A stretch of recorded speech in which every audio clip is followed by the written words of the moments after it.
आज आम्ही मुख्याधिकाऱ्यांची भेट घेण्यासाठी प्रभागातील नागरिकांसोबत आलो होतो। गेल्या 2-3 दिवसापासून नागरिक सतत आमच्या संपर्क साधत होते। गेल्या 1 महिन्यापूर्वी रस्ता खोदून ठेवला होता आणि तो रस्ता अर्धवट अवस्थेत होता आणि त्यामुळे नागरिकांचे अतोनात हाल होते। ना तिथे फायर ब्रिगेड येऊ शकत, ना मेडिकल इमर्जन्सीसाठी ॲम्ब्युलन्स येऊ शकत। उद्यापासून शाळा सुरू होत आहेत, तर मुलांना येण्या जाण्याची खूप हाल होत आहेत। अशा परिस्थितीत अधिकाऱ्यांची वारंवार संपर्क साधतोय, पण ते काही रिस्पॉन्स देत नाही।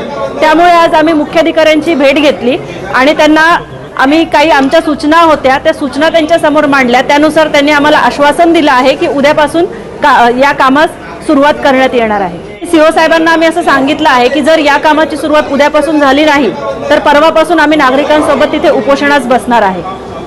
नगरपालिकेचं नियोजन शून्य काम, एकाच वेळी 5-5 रस्ते खोदून ठेवतात। एकही काम पूर्ण नाहीये। गेले 1 महिनाभर सगळे रस्ते खोदून ठेवलेले आहेत। काही ठिकाणी अशी परिस्थिती की नागरिकांना ड्रेनेजच्या पाण्यातनं जायला लागते, लोकांच्या घरात ड्रेनेजचं पाणी जाते आणि अशा परिस्थितीत गेले 1 महिना माझ्या प्रभागातील नागरिक आहेत।